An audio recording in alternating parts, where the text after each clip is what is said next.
Be honest. Do you ever replay conversations in your head, like it's a podcast episode you never meant to download? Yeah, that. You're laying in bed, and suddenly your brain goes, "Hey, remember that thing you said at 2:47 p.m.? And now you're analyzing the tone, the pause, the look on their face, like it's evidence in a courtroom. And someone probably told you, "Bro, you're overthinking." But what if you're not? What if your brain is just built different?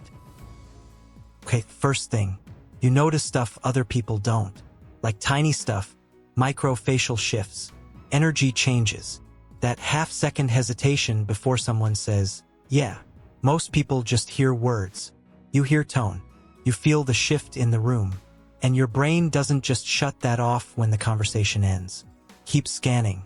Not because you're paranoid, but because you're observant on a level most people aren't. And honestly, that can be exhausting, but it's rare. You don't just replay what was said. You replay how it felt. Maybe they weren't even rude, but something in their tone just stayed with you. And you're like, "Why did that hit me weird?" Most people move on in like 10 minutes. It lingers. Not because you're dramatic. Not because you're sensitive in a bad way. But because your emotional processing runs deep. You don't skim emotions. You dive into them. And yeah, sometimes that means you cry over stuff that seems small. Been there. But depth isn't weakness. It's range. Here's something wild. When you replay conversations, you're not just looking backward. You're predicting forward. Your brain runs scenarios like, "Okay, if they said that, and their tone dropped there, what does that mean next time I see them?" You connect dots. You compare behaviors. You notice when someone's energy is slightly off. And low-key, you're usually right. That gut feeling you get, that's pattern recognition, not anxiety. Now here's the part that stings a little. You don't just analyze them. You analyze you. Did I talk too much? Did I sound insecure? Why did I say it like that? Sometimes you cringe at yourself hours later. Sometimes you wish you could rewind time and edit one sentence. But here's what that actually means. You care. You care how you show up. You care about being understood. Most people don't reflect like that. You do. Just make sure reflection doesn't turn into self-attack. There's a difference.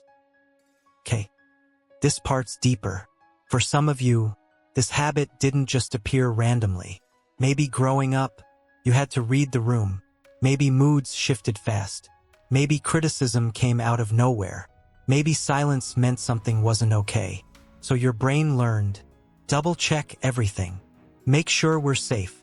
Make sure we didn't mess up. That's not weakness. That's survival. And sometimes your brain is still protecting a version of you that needed that skill. That deserves compassion, not judgment. You probably remember exact sentences, word for word, the tone, the emphasis, the pause before they said your name. Most people forget conversations in hours. You can recall them weeks later. That strong verbal memory is a gift, even when it doesn't feel like one. Because yeah, you also remember the hurtful stuff longer. But that precision, that's power. So let's zoom out for a second. If you replay conversations in your head, you're probably highly observant, emotionally deep, pattern-aware, self-reflective, protective, and mentally sharp. That combination, it's rare. And yes, can feel heavy. Your brain doesn't just let things go. Processes, studies, prepares. But here's the shift. The goal isn't to shut it off.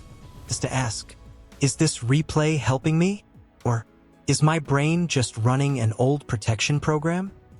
And once you know the difference, that's where freedom starts. So if you needed to hear this, you're not broken. You're not crazy. You're not too much. You're aware. And the world honestly needs people who notice, people who care, people who think deeply instead of pretending everything's fine.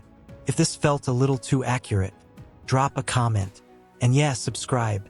We go deep here.